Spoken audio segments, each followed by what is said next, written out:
Hi, fifth grade. Today's math lesson is lesson 4.7, and we are working with multiplying by decimals. This is very similar to what we had done in 4.6, except now you might see two decimal numbers, and that's going to be the only difference today, so it shouldn't be too bad. We'll go ahead and jump right in.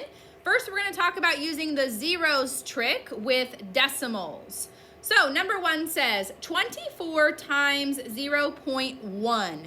Anytime we have a decimal, we can cover up any zeros in front of the number, okay? And when we're working with regular numbers, we could cover up zeros in the back. With decimals, we cover up in the front. So I'm going to cover up this zero right here in the front. That leaves me with 24 times 1, and 24 times 1 is 24. So I'm going to write that down. And then I just count and see where my decimal needs to go. So there is one number after the decimal. So in my answer, there needs to be one number after the decimal. So it would have to go right here, 2.4. Let's try another one. Number 2, 837 times 0.01. Covering up all the zeros that come in the front. That leaves me with 837 times 1, which is 837. And then all I have to do is decide where my decimal goes. I look here, there are two numbers behind the decimal, so I need the same amount back here, so my decimal would have to go right here, 8.37.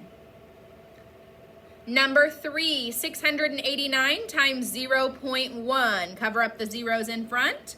That leaves me 689 times 1, which is 689. Then I need to decide where my decimal goes. There is one number behind the decimal, so I need the same back here in my answer. It would need to go right here, 68.9.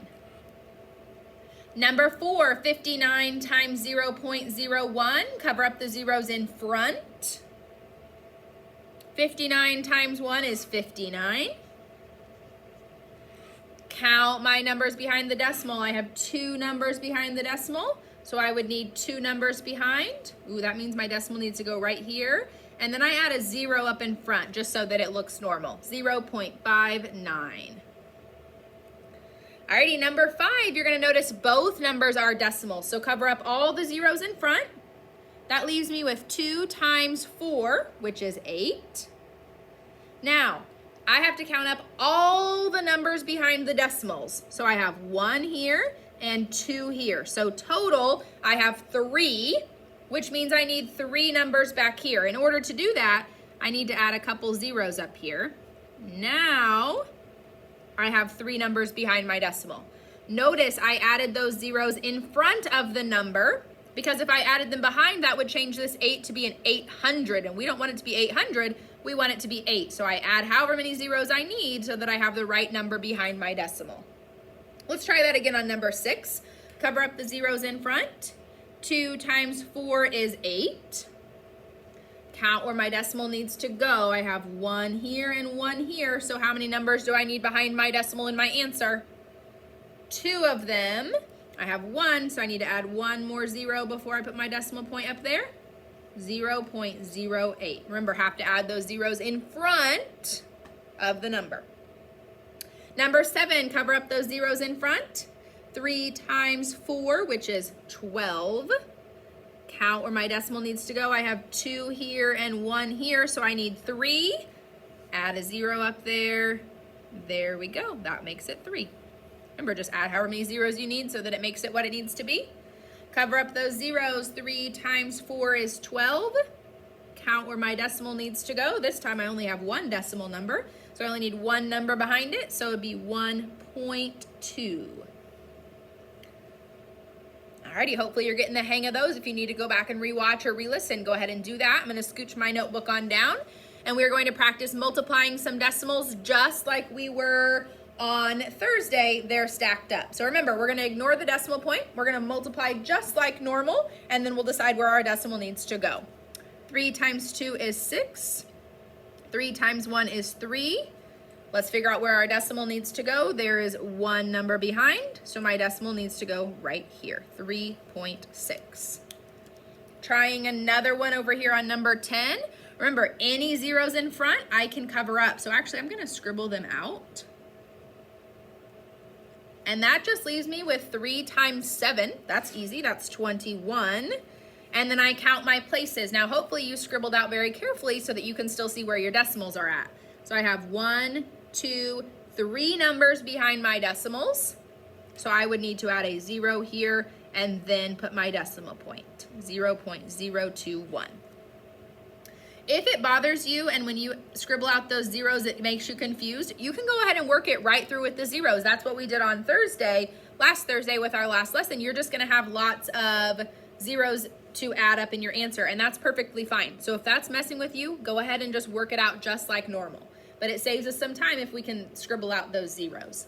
So again, I'm gonna scribble out any zeros that come in front, and then I'm going to multiply just like normal.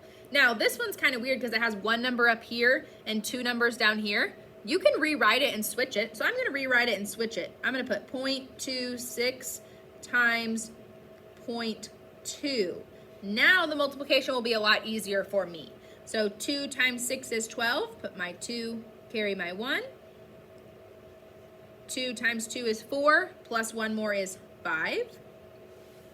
And then I need to count where my decimals are at. I had 1, 2, 3 numbers behind the decimals. So I need to add a 0 in there and then put my decimal. Okay, I would have gotten the same answer if I multiplied it like this, but it's easier if I just have 1 number down here. So I went ahead and switched it around. All right, number 12, cover up any zeros that come in the front. Cross those out. And now we can multiply. This one's kind of the same. It's weird because there's 2 down here and 1 up here. So I'm gonna flip-flop it. I'm gonna copy it down and flip them the other way so that there's just 1 on the bottom. That makes my multiplication easier. So 7 times 2 is 14. Put my 4, carry my 1. 7 times 4 is 28, plus 1 more is 29. And count where my decimal needs to go. I have 1, 2 numbers behind the decimal, so I need 2 numbers behind, 2.94. Remember, I would have gotten the same answer doing it this way, but it just looks a little bit weird and more confusing. So I just flip-flopped them so that it was easier to see. And last but not least, number 13, I'm going to scribble out those zeros in front. Then that just leaves me with 3 times 5, which is 15. And then count my spots. Careful when we scribble out so we can still see where our decimal's at. We had 2 numbers behind that decimal. So 2 numbers, right here is where my decimal point needs to go, and I'll add a 0 up front. Okay. This should be very similar to what we were doing in 4.6. You just have to remember to count all of those numbers behind the decimal and get your decimal in your right place once you're done multiplying like normal. Good luck. Do your best. Bye.